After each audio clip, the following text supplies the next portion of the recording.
हरे कृष्णा, राधे राधे। आप सभी का गीता क्लास में बहुत बहुत स्वागत है। ओम अज्ञानतिमिरन्धस्य ज्ञानञ्जनशलाकया चक्षुर्निमित्तं येन तस्मै श्रीगुरुवे नमः। गुरुवे गौरचन्द्राय राधिकाय सदालय कृष्णाय कृष्णभक्ताय तद्भक्ताय नमो नमः।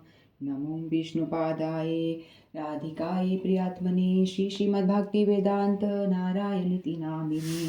श्रीकृष्णलीला कथने सुदाक्षम् औदार्यमाद्रिगुणयुक्तं वरं वरेण्यं पुरुषं महन्तं नारायणं तं शिरसा नमामि। श्रीचैतन्यमनोभीष्टं स्थापितं येन भूतले स्वयं रूपः कदा मह्यं ददाति स्वपदान्तिकम् आजानुलम्बितभुजगन्कावदातो सङ्कीर्तनकपित्रो कमलायताक्षो विशम्भरो द्विजवरो धरं पालो वन्दे जगत्प्रियकरो करुणावतारो। नमो महावदन्याय कृष्ण प्रेम प्रदायते कृष्णाय कृष्ण चैतन्य नाम्नि गौरविषे नमः। हे कृष्ण करुणा सिंधो दीनबन्धो जगत्पते गोपेश गोपिका कान्ता श्रीराधाकान्त नमस्तुते। तत्काञ्चन गौराङ्गी राधे वृन्दावनेश्वरी वृषभानुसुत देवी प्रणमामि हरिप्रिये। नीलाचल निवासाय नित्याय परमात्मने बलभद्र सुभद्राभ्यां जगन्नाथाय ते नमः। जय श्री कृष्ण चैतन्य प्रभु नित्यानंद श्री अद्वैत गदाधर शिवासादि गौर भक्त वृंद। हरे कृष्णा कृष्ण कृष्ण हरे हरे हरे राम राम राम हरे हरे। हरे कृष्णा कृष्ण कृष्ण हरे हरे हरे राम राम राम हरे हरे। मैं सर्वप्रथम अपने परम आराध्यतम गुरुपाद पद्म नित्य लीला प्रविष्टो विष्णुपाद अष्टोत्तर शत श्री श्रीमद्भक्ति वेदांत नारायण गोसाई महाराज जी के श्री चरणों में अनंत कोटि दंडवत प्रणाम करती हूँ। तत्पश्चात समस्त रूपानुगुरु परंपरा के चरणों में मेरा अनंत कोटि दंडवत प्रणाम। आप सभी को मेरा यथा योग्य प्रणाम स्वीकारो। हरे कृष्ण। तो हम लोग 10वें अध्याय में हैं और हमने पहला प्रकरण जो पहला पाठ है इसका 10वें अध्याय का वो हमने पूर्ण किया, जिसमें कि चतुर्श्लोक की भगवत गीता थी। 8 से लेके 11 तक जो श्लोक थे 8, 9, 10, 11 ये जो 4 श्लोक हैं वो चतुर्श्लोक की भगवत गीता है। यदि हम पूरी भगवत गीता नहीं पढ़ सकते तो कम से कम डेली यदि ये 4 श्लोकों का हम नियमित रूप से गान करते हैं तो हमें संपूर्ण गीता पाठ का फल मिलता है। तो हम लोगों को चाहिए कि हम ये 4 श्लोक तो रोज की रोज ही हम पढ़ें विदाउट फेल। तो भगवान ने अपने ऐश्वर्य के विषय में बताया। चतुर्श्लोक की भगवत गीता में जो सार आया तो ये सब सुनकर, और इससे पहले के अध्याय में भी अर्जुन ने जब भगवान को सुना और तो भगवान की विभूतियों के बारे में सुनकर अर्जुन पूर्णतया सहमत हो गया कि हाँ भगवान तुम ही हो जो हो। तो उनको ये हुआ कि वो सहमत हो गए कि भगवान आप जो कह रहे हो सत्य कह रहे हो और आप ही हो सभी कारणों के कारण। इस तरह से वो इस चीज़ को मान लेते हैं। फिर वो क्या करते हैं, भगवान की स्तुति करने लग जाते हैं। तो अब अर्जुन स्तुति करना स्टार्ट कर रहे हैं यहाँ से। अर्जुन उवाच परम ब्रह्म परम धाम पवित्रं परमं भवान् पुरुषं शाश्वतं दिव्यम् आदिदेवम् अजम विभुम। तो यहाँ पे 2 श्लोक इकट्ठे लिए हुए हैं। दूसरा भी हम लेते 13th वन। आहुस्त्वां ऋषय सर्वे देवर्षिर्नारदस्तदा असितो देवलो व्यास स्वयं चैव ब्रवीषि मे। अर्जुन उवाच, अर्जुन ने कहा, परम यानी परम, ब्रह्म सत्य, परम धाम आधार, पवित्रम शुद्ध, परमम परम, भवान यानी आप, भवान मतलब आप, फिर पुरुषम पुरुष, शाश्वतम नित्य, दिव्यम दिव्य, आदि देवम आदि स्वामी, अजम अजन्मा, विभुम सर्वोच्च। आहु कहते हैं स्वाम आपको, ऋषय साधुगण, सर्वे सभी देव ऋषि देवताओं के ऋषि नारद, असित, देवल, व्यास, स्वयं आप, निश्चय ही प्रविष्य, यानी आप बता रहे हैं, प्रविष्य यानी आप खुद बोल रहे हो। तो शिव भगवान कहते हैं, नहीं शिव भगवान नहीं कहते, अर्जुन कहते हैं यहाँ पे।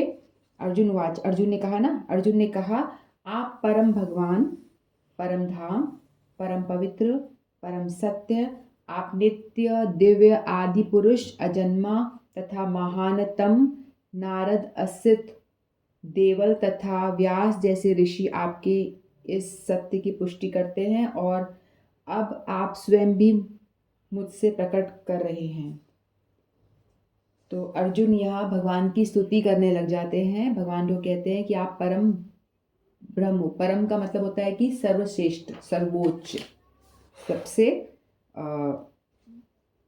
जो ज़्यादा है। ठीक है, तो तात्पर्य पढ़ते हैं। इन दो श्लोकों में भगवान आधुनिक दार्शनिक को अवसर प्रदान करते हैं, क्योंकि यहाँ वह स्पष्ट है कि परमेश्वर जीवात्मा से भिन्न है। इस अध्याय में 4 महत्वपूर्ण श्लोकों को सुनकर अर्जुन की सारी शंकाएं जाती रही और उसने कृष्ण को भगवान स्वीकार कर लिया। उसने तुरंत ही उद्घोष किया। फिर जैसे ही स्वीकार करा, चतुर्श्लोकी भगवत गीता पढ़ करके अर्जुन को बिल्कुल कंफर्मेशन हो गया कि हाँ यही भगवान है। तो खुद ही स्तुति करने लगे, भगवान की प्रार्थना स्तुति करने लगे। कहते कि आप परम ब्रह्म हो, जिसके पूर्व कृष्ण कह चुके हैं। तो कृष्ण ने पहले श्लोकों में भी बताया हुआ है कि मैं ही ब्रह्म हूँ, इस तरह से कि वे प्रत्येक वस्तु तथा प्रत्येक प्राणी के आदि कारण हैं। प्रत्येक देवता तथा प्रत्येक मनुष्य उन पर आश्रित हैं। वे अज्ञानवश अपने को भगवान से परम स्वतंत्र मानते हैं। ऐसा अज्ञान भक्ति करने में पूरी तरह मिट जाता है। भगवान ने पिछले श्लोक में इसकी पूरी व्याख्या की है। अब भगवत कृपा से अर्जुन उन्हें परम सत्य रूप में स्वीकार कर रहा है, जो वैदिक वैदिक आदेशों के सर्वदा अनुरूप है। ऐसा नहीं है कि परम सखा होने के कारण अर्जुन कृष्ण की चाटुकारी करते हुए उन्हें परम सत्य भगवान कह रहा है। इन 2 श्लोकों में अर्जुन जो भी कहता है उसकी पुष्टि वैदिक सत्य द्वारा होती है। वैदिक आदेश इनकी पुष्टि करते हैं कि जो कोई परमेश्वर की भक्ति करता है वही उन्हें समझ सकता है, अन्य कोई नहीं। इन श्लोकों में अर्जुन द्वारा कहे गए वैदिक आदेशों द्वारा पुष्ट होते हैं। तो कोई ये बोलेगा कि भाई अर्जुन तो भगवान के मित्र है, फ्रेंड है ना, तो एक फ्रेंड हमेशा दूसरे फ्रेंड की तारीफ तो करता ही रहता है। फ्रेंड चाहे कैसा भी हो तो उसकी बड़ाइयाँ मारता ही है ना। एक फ्रेंड दूसरे की तारीफ करता है, तुम तो ये तो ही है, सर्वश्रेष्ठ है, इस तरह से। तो अर्जुन कह रहे हैं कि ऐसी बात नहीं है कि तुम मेरे सखा हो, मेरे मित्र हो, इसलिए मैं तुम्हारी तारीफ कर रहा हूँ, ऐसा नहीं है। लेकिन बहुत सारे लोगों ने कंफर्मेशन दी है, जो बहुत जैसे देवता ऋषिगण हैं, उन लोगों ने भी ये कंफर्मेशन दी है। मैं अकेला ही नहीं हूँ ऐसा बोलने वाला कि आप कौन हो, आप परम ब्रह्म हो। ब्रह्म फिर परम धाम आप हो। ब्रह्म यानी जिससे कि सभी कुछ प्रकट होता है ना, जिससे कि सभी कुछ प्रकट हो रहा है, वो परम ब्रह्म हो आप। परम यानी सर्वश्रेष्ठ हो, आपसे ही पूरी सृष्टि का उद्गम होता है। फिर परम धाम हो, धाम यानी जहाँ रहते हैं। तो परम धाम यानी आप सर्वश्रेष्ठ, सबसे बड़ा धाम यानी घर आप, क्योंकि सभी जितनी भी सृष्टि में जो भी कुछ है, सब कुछ बाद में क्या होता है, जब प्रलय होता है तो सब कुछ भगवान के अंदर ही रेस्ट करता है, भगवान के अंदर ही समा जाता है ना। तो इसलिए भगवान को ये कहा गया कि आपसे ही सब प्रकट हो रहा है और आपके अंदर ही प्रलय के बाद में सब कुछ रेस्ट करेगा, आपके अंदर ही समाहित हो जाएगा। तो आप परम धाम हो, सृष्टि को प्रकट करने वाले भी हो, सृष्टि को आश्रय देने वाले भी हो। फिर परम पवित्र हो, पवित्र जैसे पवित्र को भी पवित्र करने वाले हो आप, यानी कुछ अपन कहते हैं कोई पवित्र गंगा जल पवित्र है, तो इन सबको भी पवित्र करने वाले आप हो। तो भगवान का नाम लेने मात्र से क्या होता है, सब कुछ पवित्र भी पवित्र हो जाता है। जैसे सूरज है, सूरज की रोशनी है तो समुद्र के पानी को भी वो वाष्पीकरण करके उड़ा देती है, नदी के जल को भी उड़ा देती है ना। तालाब के को भी सूरज की रोशनी जहाँ जहाँ पड़ेगी, चाहे वो मलमूत्र पड़ा हो वो भी सूख जाएगा, गंगा जल पड़ा हो वो भी सूख जाएगा। तो सूरज इस तरह से, ऐसा नहीं है कि उसने यदि गंदगी पड़ी है, गटर का पानी है, नाली का पानी है, वो भी वाष्प होके उड़ जाएगा। तो इससे सूरज को कोई फर्क नहीं पड़ता, है ना। वो पानी चाहे कितना भी गंदा पानी हो, वो सब भी सूरज की रोशनी के कारण वाष्पीकरण हो जाएगा, वो एवापोरेट हो गए, सूख जाएगा। और अच्छा गंगा जल भी सूख जाएगा। तो सूरज जो है सबको एक दृष्टि से सबको सोख लेता है, लेकिन इसमें सूरज ऐसा नहीं है कि उसने गंदा पानी सोख लिया, मलमूत्र को सुखा दिया, तो इसका मतलब ये नहीं कि सूरज जो है अपवित्र हो गया। उसी तरह से भगवान भी परम पवित्र है। भगवान का नाम कोई भी लेता है, चाहे वो कितना ही पापी क्यों ना हो, कितना ही अज्ञानी कितना ही अधर्मी क्यों ना हो, उसने कितने से बुरा काम भी क्यों ना किया हो, यदि भगवान का नाम या भगवान स्वयं सब कुछ परम पवित्र है। भगवान और भगवान से रिलेटेड जो भी कुछ चीज है, भगवान का नाम, भगवान का धाम, भगवान के गुण, भगवान की लीलाएं, सब कुछ परम पवित्र है और सभी एक समान है। ऐसा नहीं है कि नाम जो है वो कम है। भगवान खुद, जैसे मैं अंजू या मैं अनंग मंजरी, तो मेरा नाम अलग है और मैं अलग हूँ, है ना। ऐसा नहीं है। भगवान का नाम भगवान से भी ज्यादा पावरफुल है। भगवान कहते हैं ना कि मैंने अपनी सारी की सारी शक्तियां अपने नाम में डाल दी हैं। हरि से बड़ा हरि का नाम, भगवान ऐसे हम कीर्तन भी गाते हैं। तो भगवान का जो नाम है भगवान से भी ज्यादा पावरफुल है और परम पवित्र करने वाला है। पवित्र को भी पवित्र कर देता है। कुछ भी चीज पवित्र है उसको भी पवित्र कर सकता है। तो भगवान ये अर्जुन कह रहे हैं कि आप परम ब्रह्म हो, सबसे बड़े आप ही हो, परम धाम हो, सबके आश्रय आप ही हो, परम पवित्र हो, पवित्रों से भी पवित्र आप हो, परम भवान हो।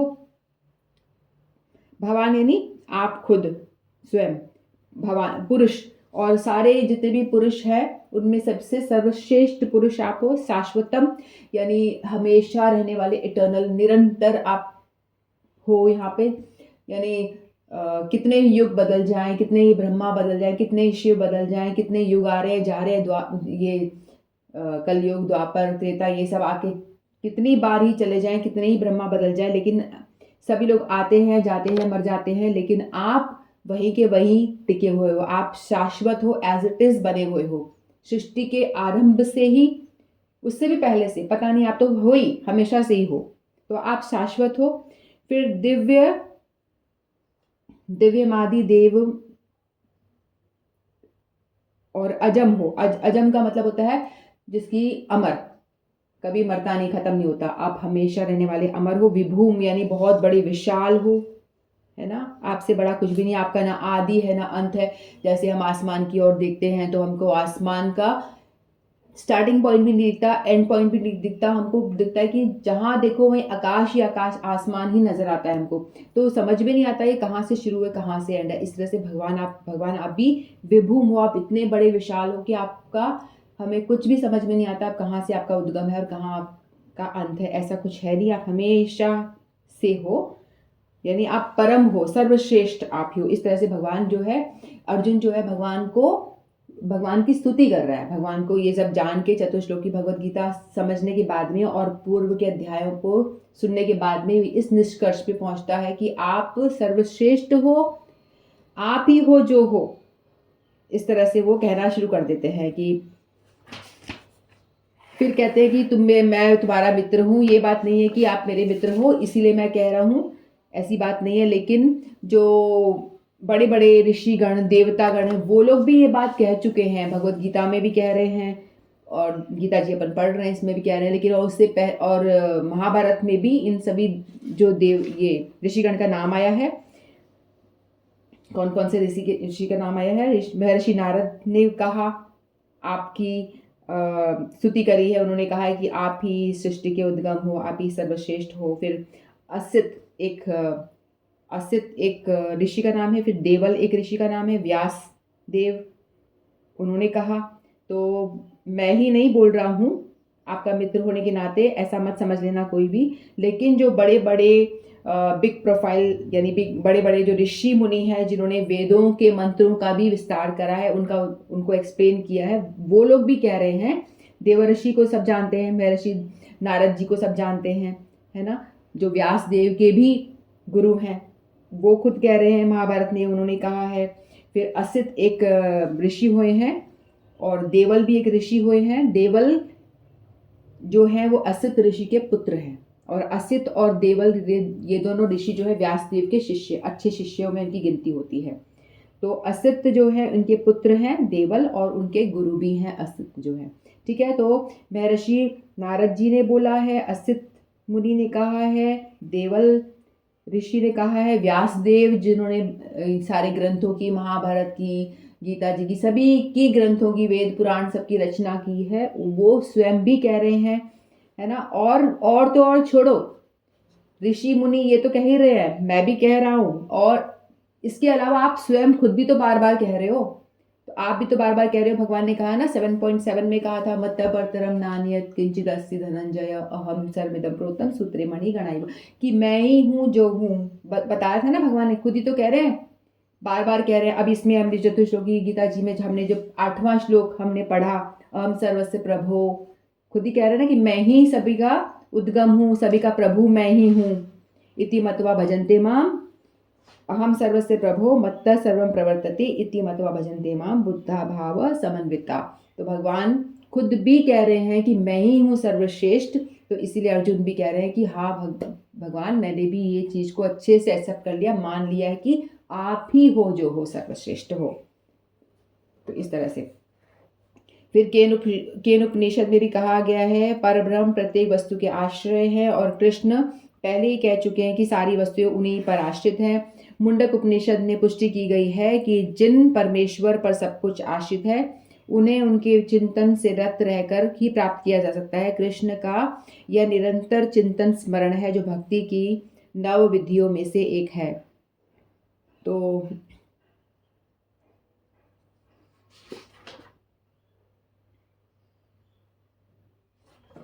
बताया गया है कि भगवान को सिर्फ जो जान सकता है, जो भगवान की प्राप्ति कर सकता है, वो सिर्फ एकमात्र उपाय कौन सा है? भजन करके, भगवान की भक्ति करके, प्रेमा भक्ति।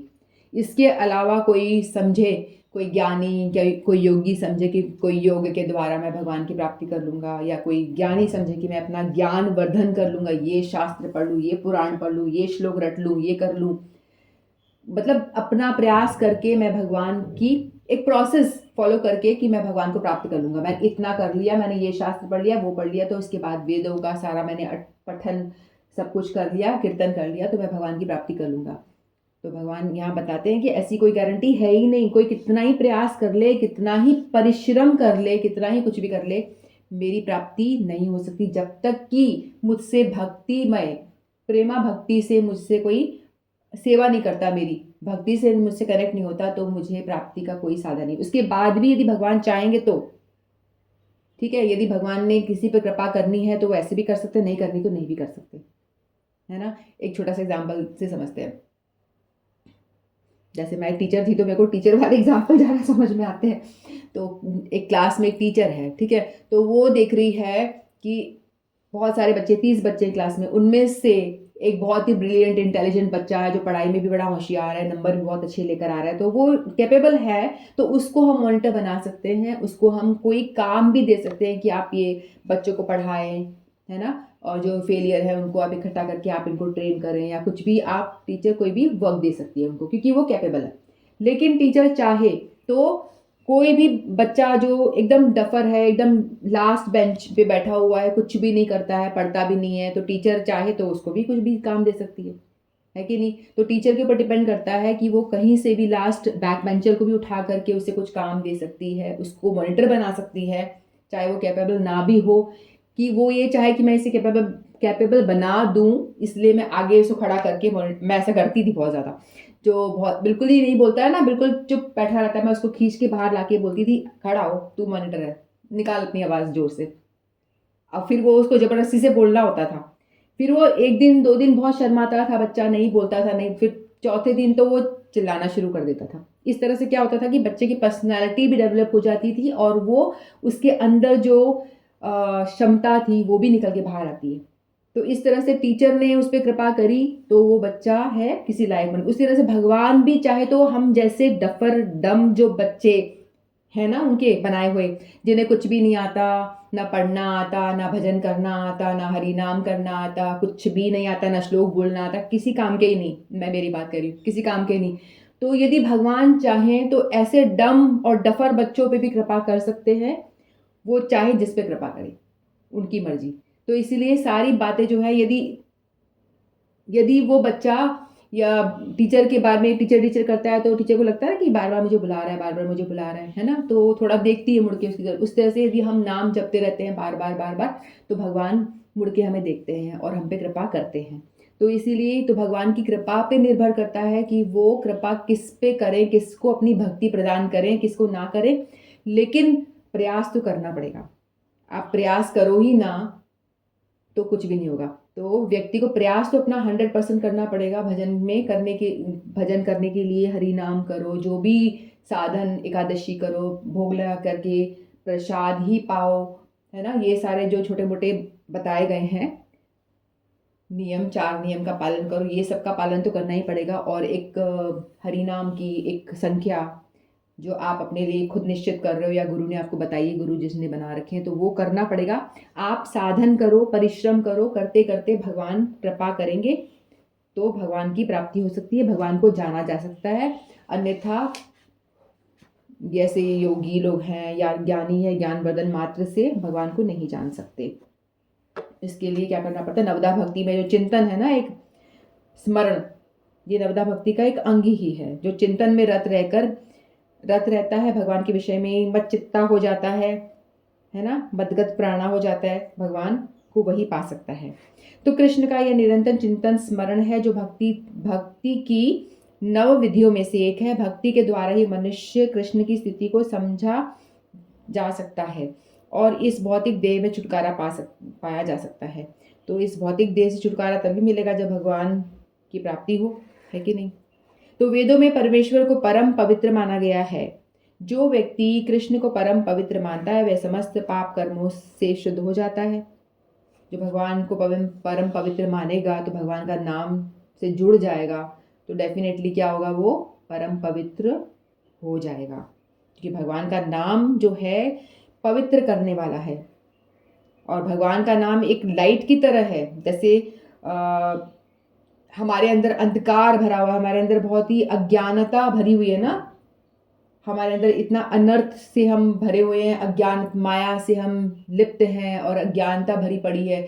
लेकिन जैसे ही हम भगवान का नाम रूपी बल्ब जलाते हैं, एक कमरे में अंधकार है, वहां एक लाइट जलाई तो तत्क्षण क्या होता है, उजाला हो जाता है। उसी तरह से हमारे हृदय रूपी कमरे में एकदम अंधकार भरा हुआ है, सारे अनर्थ, सारे अवगुण भरे पड़े हैं। लेकिन जैसे ही एक नाम रूपी बल्ब की चिंगारी, अग्नि जैसी चिंगारी हम जला देते हैं, तो भगवान का नाम क्या करता है, इतना पवित्र है कि हमें भी पवित्र कर देता है। वो जलते से ही एकदम से उजाला हो जाता है। तो अंधकार जो हमारे अंदर भरा हुआ है वो भगवान का नाम रूपी, भगवान खुद कह रहे हैं ना कि खुद अंदर जा करके वो क्या करते हैं। हमने वो चतुर्श्लोकी भगवद गीता में पढ़ा कि नहीं पढ़ा था ना हमने।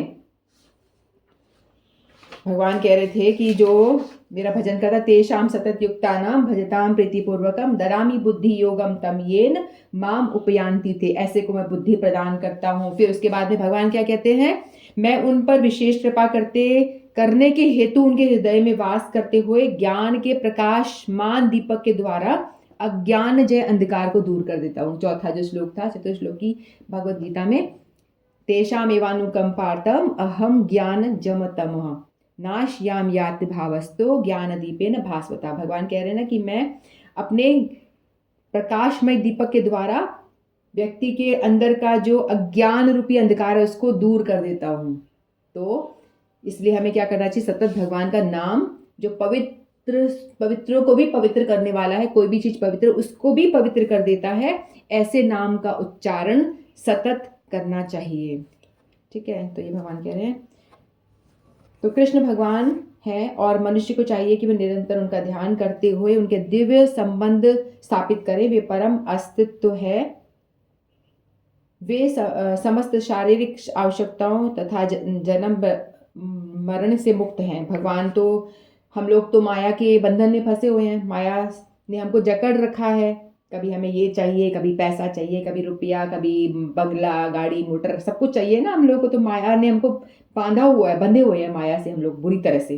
तो भगवान इनसे पर है, भगवान तो मायापति है, भगवान ने माया को बनाया है खुद ने, तो माया भगवान को छू भी नहीं सकती। ये तीन गुण है ना, तमोगुण, रजोगुण, सत्वगुण, हम लोग इसी से बंधे हुए, इस जंजीरों से बंधे पड़े हैं हम लोग, तमोगुण की रस्सी से, सत्वगुण की रस्सी से। लेकिन भगवान कह रहे हैं कि ये माया की जो जंजीरें हैं ये मेरी बनाई हुई है, माया मेरी दासी है, तो ये मुझे नहीं बांधते, ये सब मेरे को कोई फर्क नहीं पड़ता, मेरा शरीर और मेरी आत्मा एक ही है, और ये सच्चिदानंद है, हमेशा एटर्नल है, तो मुझे इनसे कोई फर्क नहीं पड़ता, और मैं अजन्मा हूँ, मेरी मृत्यु नहीं होती, हमेशा से मैं हूँ।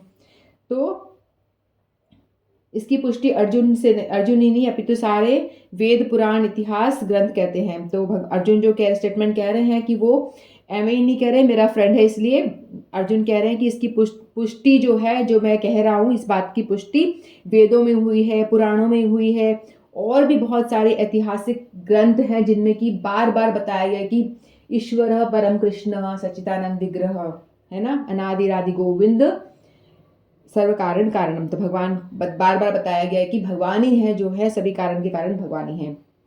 तो ऐसा अर्जुन कह रहे हैं कि देवता लोग भी, ऋषि मुनि भी कह रहे हैं, आप खुद भी कह रहे हो, मैं तो कह ही रहा हूँ। ठीक है, तो सारे वैदिक साहित्य में कृष्ण का ऐसा वर्णन मिलता है, और भगवान स्वयं भी 4 अध्याय में कहते हैं यद्यपि मैं अजन्मा हूँ, कई बार कहा है भगवान ने, किंतु धर्म की स्थापना के लिए इस पृथ्वी पर प्रकट होता हूँ। भगवान तो अजन्मा है, भगवान फिर भी आते हैं हम पर कृपा करने, वे परम पुरुष हैं, उनका कोई कारण नहीं, उनको कोई, हम तो अपने कर्मों के हिसाब से आ रहे हैं, बुरा कर्म किया है तो भाई भोगने के लिए दुख भोगने जाओ, कुछ पुण्य कर दिया तो चलो सुख भोगने के लिए भी आ जाओ। तो हम तो अपने कर्मों का लेखा जोखा लेकर के आए हैं, जिसको हमें पूर्ति करने के लिए शरीर दिया गया हुआ है कि तुमको इतने कष्ट भोगने हैं, इसे लेके जाओ शरीर को और भोगो। तो हम लोगों यहाँ पे अपने कष्टों को भोगने के लिए और सुख को भोगने के लिए ये शरीर दिया गया। जब जब हमारा ये भोगना खत्म हो जाएगा ना, दुख भी खत्म हो गए और सुख भी खत्म हो गए, तो फिर हमारा शरीर भी खत्म हो जाता है। तो हमारा शरीर तो कर्मों के बंधन से बंधा हुआ है, लेकिन भगवान का ऐसा कुछ नहीं है, भगवान तो अजन्मा है, भगवान को कर्म वर्म कुछ लागू होता नहीं, लेकिन फिर भी भगवान आते हैं हम पर कृपा करने, यहाँ आके लीला करते हैं, तो ताकि हम उनकी लीलाओं को देखें। द्वापर में जो थे वो देख रहे थे, हम लोग नहीं देख पा रहे, लेकिन श्रीमद् भागवत जी के माध्यम से हम उनकी लीलाओं को पढ़ पा रहे हैं, जो उन्होंने उस टाइम पे प्रेजेंट होकर कहा था द्वापर में। लेकिन हम वो चीज, उनकी बातों को श्रीमद् भगवत गीता जी के माध्यम से सुन पा रहे हैं, समझ पा रहे हैं। वो आते ही नहीं, बोलते ही नहीं, तो हम क्या पढ़ते? वो आते ही नहीं, लीला नहीं करते, तो हम क्या अभी कर रहे होते? हमारे पास कुछ होता नहीं ना करने के लिए। ये हमारा कल्याण का मार्ग है, हमारी मुक्ति का एक मार्ग है ना, कि हम ये पढ़ करके भगवान की वाणी, भगवान की लीला, इन सबको पढ़ के स्मरण करके हम भगवान से कनेक्ट हो पाते हैं और भगवान के विषय में सोच पाते हैं, फिर जान पाते हैं कि अरे भगवान कितने महान थे, भगवान हमारे हृदय में भी रहते हैं, हमेशा हमारे साथ रहते हैं, कभी हमारा साथ नहीं छोड़ते। हम कोई भी बॉडी में चले जाते हैं तो भी हमारे साथ रहते हैं सभी। इस जन्म का पति पत्नी, तो इस जन्म का मृत्यु हुई, खत्म, कुछ नहीं है, आगा पीछा कुछ भी नहीं है कि नहीं?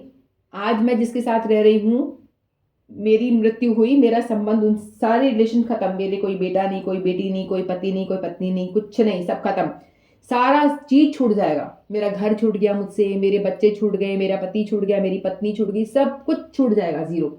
लेकिन भगवान ही एक ऐसे हैं जो हमारे साथ हमेशा हैं, जो हम जिस चीज को एडमायर नहीं करते, हम इस चीज को जानते नहीं, समझते नहीं, क्योंकि हम अज्ञान में हैं, माया का अंधकार। क्योंकि भगवान हम कोई सी भी बॉडी में, अब मरने के बाद मान लो मैं कुत्ते की बॉडी में चली गई, मान लो मैंने ऐसे बुरे कर्म करे, तो भगवान कुत्ते की बॉडी में भी मेरे साथ आएंगे।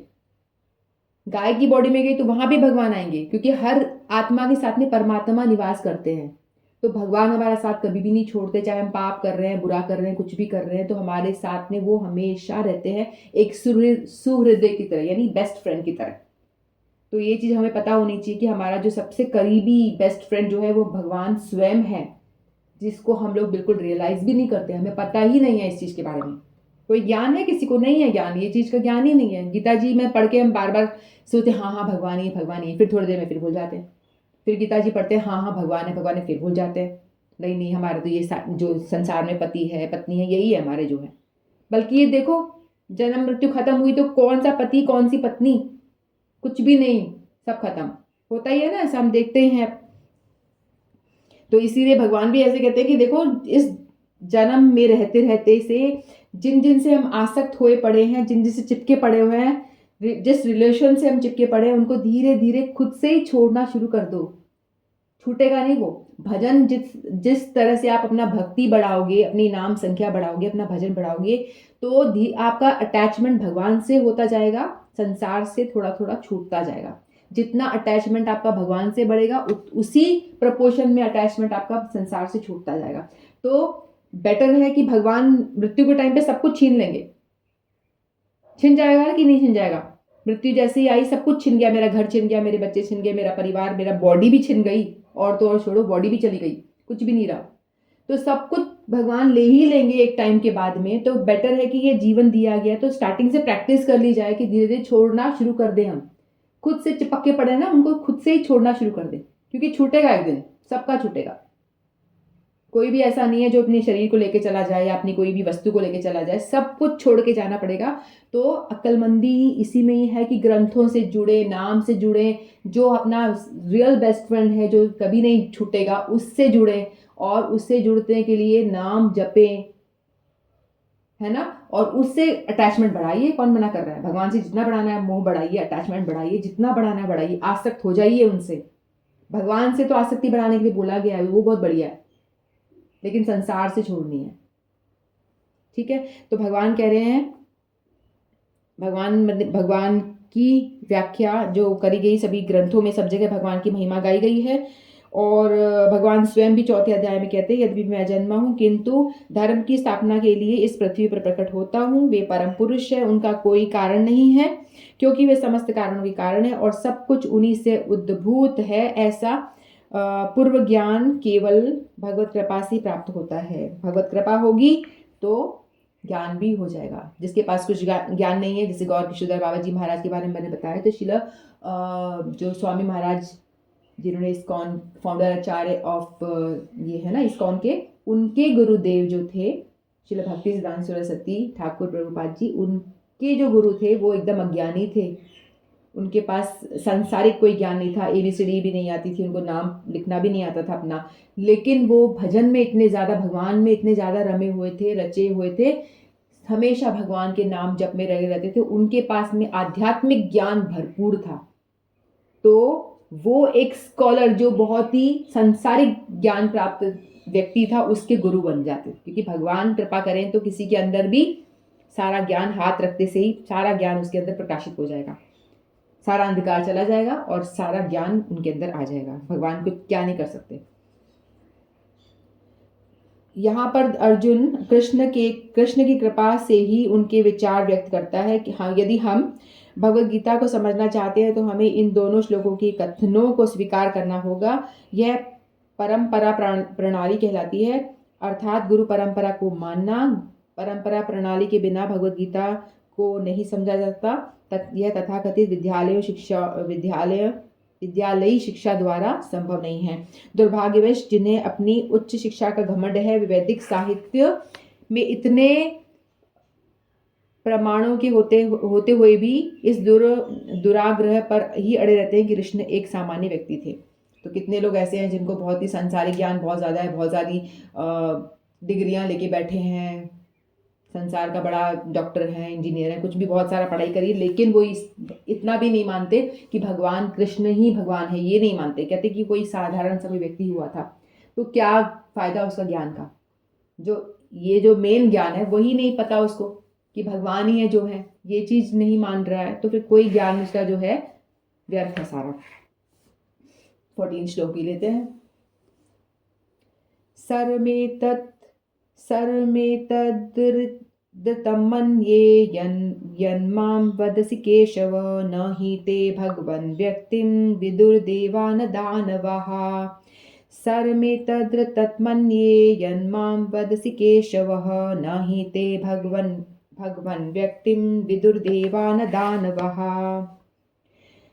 तो अर्जुन कह रहे हैं यहाँ पे फिर से, हे कृष्ण, आपने मुझसे जो कुछ कहा उसे मैं पूर्णतया सत्य मानता हूँ। हे प्रभु, न तो देवता गण न असुर गण ही आपके स्वरूप को समझ सकते हैं। तो अर्जुन जी अभी भगवान कृष्ण की स्तुति करने में लगे हुए हैं, है ना। पहले तो उन्होंने सुन लिया कि भाई समझ में आ गया भगवान आप ही हो, अब स्तुति कर रहे हैं। यहाँ पर अर्जुन इसकी पुष्टि करता है कि श्रद्धाहीन तथा असुरी प्रवृत्ति वाले लोग कृष्ण को नहीं समझ सकते। जब देवता गण तक उन्हें समझ नहीं पाते तो आधुनिक जगत के तथाकथित विद्वानों का तो क्या कहना। देवता लोग ही हम देखते हैं ना, उनके पास कितने पावर्स होते हैं, कितने सक्षम होते हैं, भगवान की भजन करते हैं, भक्त भी होते हैं वो, लेकिन ज्यादातर भोग में रहते हैं। क्योंकि वो देवता इसलिए क्योंकि वो अपने पुण्यों की बहुत पुण्य किया ज्यादा होता है तो इसलिए वो देवता बन जाते हैं। जब उनको शरीर मिलता है तो वो बहुत पुण्य कर रहे होते हैं ना, तो इसलिए वो देवता का शरीर उनको मिलता है ताकि वो भोगें वहां पे जाके, लेकिन वो भगवान के अच्छे भक्त होते ही हैं। तो यहाँ अर्जुन कह रहे हैं कि आपके महिमा को तो देवता लोग भी नहीं समझ सकते, जो इतने कैपेबल हैं, सामर्थ्यवान हैं, वो भी नहीं समझ सकते। हम देखते हैं ना, जब ये कोई भी देवताओं पे कोई प्रॉब्लम आती है, हम सीरियल्स में देखते हैं कि देवताओं के पास में कोई असुर आक्रमण कर देते हैं तो सारे भागते हैं, विष्णु के पास भागते हैं, कहते हैं कि बचाओ हमें, बचाओ, हम पर दानवों ने आक्रमण कर दिया, हमें बचाओ। उनका स्वर्ग के राजा इंद्र का जो सिंहासन खतरे में आ जाता है तो वो बहुत डर जाता है कि मेरा सिंहासन दानव छीन ना ले, असुर लोग ले ना ले, तो वो भगवान के पास भागते हैं प्रोटेक्शन के लिए। तो देवता लोग भी भगवान के अंडर ही हैं, क्योंकि भगवान से ही उनका सबका उद्गम हुआ है ना। देवताओं को भगवान ने कुछ कुछ अधिकार दिए हुए हैं और काम दिया हुआ है। सूर्यदेव प्रकाश करो, अग्निदेव आग चलाओ, और ये वायुदेव हवा बहाओ, इस तरह से सबको काम दिया हुआ है। इंद्रदेव वर्षा करो, तो सबके कुछ अपना अपना अधिकार उनके पास में है, उनका डिपार्टमेंट है, उनके वो हेड है, वो अपना अपना काम कर रहे हैं। सरस्वती जी विद्या की देवी, लक्ष्मी जी धन की देवी, इस तरह से दुर्गा जी होम मिनिस्टर, ये जो हमारा ब्रह्मांड है इसकी मिनिस्ट्री दुर्गा जी के पास में है, ठीक है। तो ये देवतागण भी नहीं समझ पाते आपको, तो ये इस संसार के जो थोड़े जो पढ़े लिखे लोग हैं उनका तो क्या हम समझे कि वो कुछ समझ पाएंगे आपको, उनकी बुद्धि नहीं चलने वाली इतनी। तो भगवत कृपा से अर्जुन समझ गया कि परम सत्य कृष्ण है और वे संपूर्ण है। तो अर्जुन कैसे समझ गया?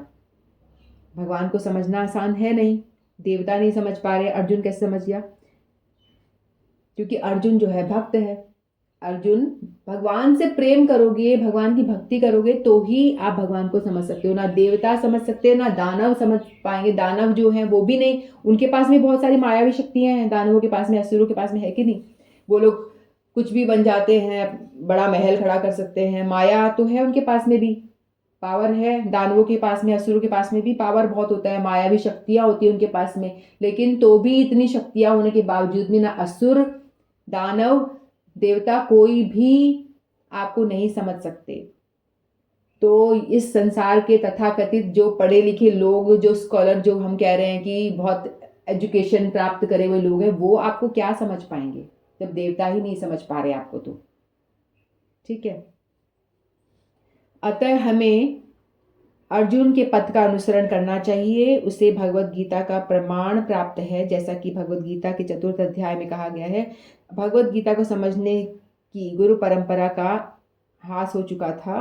अतः कृष्ण ने अर्जुन को उनकी पुनः स्थापना की, क्योंकि वे अर्जुन को अपना परम प्रिय सखा तथा भक्त समझते थे। अतः जैसा कि गीतोपनिषद की भूमिका में हमने कहा था, भगवत गीता का ज्ञान परंपरा विधि से प्राप्त होना चाहिए। परंपरा विधि के लुप्त होने पर उसके सूत्रपात के लिए अर्जुन को चुना गया। हमें चाहिए कि अर्जुन का ही हम अनुसरण करें, जिससे कृष्ण की सारी बात समझ में, जिसने कृष्ण की सारी बातें जान ली, तभी हम भगवत गीता का सार को समझ सकेंगे और तभी कृष्ण को भगवान रूप में जान सकेंगे। तो यहाँ बताया भगवान ने, अर्जुन मतलब कह रहे हैं कि आपको देवता नहीं समझ पा रहे, असुर का नहीं समझ पा रहे, विद्वान लोग तथाकथित क्या समझ पाएंगे। तो अर्जुन कैसे समझ पाया, अर्जुन ने क्यों समझ लिया, अर्जुन को कैसे समझ में आ गई? इसलिए आगे क्योंकि अर्जुन जो था भगवान का बड़ा ही प्रिय मित्र था और भगवान का सखा था और भक्त भी था। भगवान कहते हैं कि ये मुझे जानने के लिए भक्त्या माम अभिजानती, सिर्फ भक्ति भाव से ही कोई मुझे जान सकता है। मेरे को जानने वाला कोई जो भी है सिर्फ भक्ति है, भक्ति के अलावा कोई और तरीका नहीं है कि मुझे जाना जाए। आप भले ही संसार में कोई भी विद्वान, आपने पढ़ाई नहीं करी, बिल्कुल ज़ीरो हो, निरक्षर हो, लेकिन आपको यदि भगवान से प्रेम है, भक्ति है, तो आप सर्वश्रेष्ठ हो, बेटर हो, आप बहुत अच्छे हो। ठीक है, तो भक्ति है तो भगवान को जाना जा सकता है, नहीं है तो नहीं जान सकते। तो अर्जुन को भगवान ने चुना क्योंकि वो सखा थे, मित्र थे, प्रिय भक्त भी थे। तो जब भगवान ने ये ज्ञान चौथे अध्याय में बताया था ना कि सूर्यदेव विवस्वान को दी थी, करोड़ों करोड़ों वर्ष पहले दी थी सूर्यदेव को, लेकिन परंपरा के मतलब कुछ समय जाने के बाद में क्या होता है, ये जो ज्ञान था वो विलुप्त हो जाता है। तो फिर भगवान अर्जुन को माध्यम बना के अर्जुन को चुनते हैं ये भगवत गीता ज्ञान दोबारा देने के लिए कुरुक्षेत्र के मैदान में। भगवान की ऐसी इच्छा थी, इसीलिए सब हो रहा है ना। तो फिर अर्जुन को भगवान ने चुना और भगवत गीता का जो करोड़ों वर्ष पूर्व ज्ञान जो सूर्यदेवी वस्मान को दिया गया था, वही ज्ञान एज इट इज वो का वो ज्ञान दोबारा से अर्जुन को दिया गया, ताकि ये जो ज्ञान लुप्त हो चुका था, छिन्न भिन्न हो गया था, वो दोबारा से ये ज्ञान सबको मिले। इसलिए अर्जुन को सबसे पहले भगवान कृष्ण ने ये ज्ञान दिया। सबसे पहले जो श्रोता हैं भगवद गीता जी के वो अर्जुन हैं। फिर अर्जुन के बाद अर्जुन ने किसी और को, अर्जुन के साथ साथ में बहुत सारे लोग वहाँ थे, ऋषिगण, वो लोगों ने भी सुना ही हुआ ना गीता जी, जैसे वेद व्यास वगैरह। तो फिर ये ज्ञान परंपरा से फिर धीरे धीरे शिष्य प्रणाली से आगे आगे आगे आगे आते आते आते फिर ये हमारे गुरु से फिर हमारे तक आ गए। तो हमें जो यदि भक्ति में प्रोग्रेस करना है तो हमें परंपरा प्रणाली को फॉलो करना पड़ेगा, यानी गुरु शिष्य जो परंपरा होती है इसको फॉलो करना पड़ेगा। अपने आप से कुछ भी नहीं बोलना होता, जो भगवान ने कहा एज इट इज अर्जुन को बताया, फिर उसके बाद शिष्य, उनके शिष्य ऐसे करते करते करते करते हमारे गुरु तक वो ज्ञान पहुंचा है। कुछ भी उसमें अपने आप कुछ डाला नहीं गया, कुछ एड ऑन नहीं करा गया, कुछ भी निकाला नहीं गया।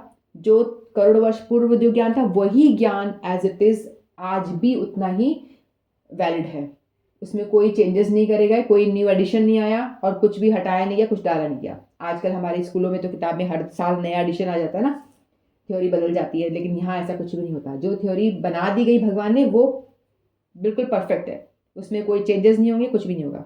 तो ये सारा ज्ञान हमको गुरु शिष्य के माध्यम से गुरु बनाना पड़ेगा। गुरु आगे आगे आगे परंपरा से हमको ये ज्ञान प्राप्त होता है। तो हम लोग चाहिए कि हम प्रणाली से जुड़े, गुरु शिष्य प्रणाली यानी गुरु धारण करें, फिर परंपरागत गति ही हमें ज्ञान को प्राप्त करना चाहिए। और कौन प्राप्त कर सकता है? जो शुद्ध भक्त होगा वही इस ज्ञान को प्राप्त कर पाएगा। और जो भक्त नहीं है, जिसके अंदर प्रेमा भक्ति नहीं है, तो सवाल ही नहीं उठता कि वो इस ज्ञान को ले ले, चाहे वो कितना ही पढ़ा लिखा, सो कॉल्ड पढ़ा लिखा अपने आप को बताए।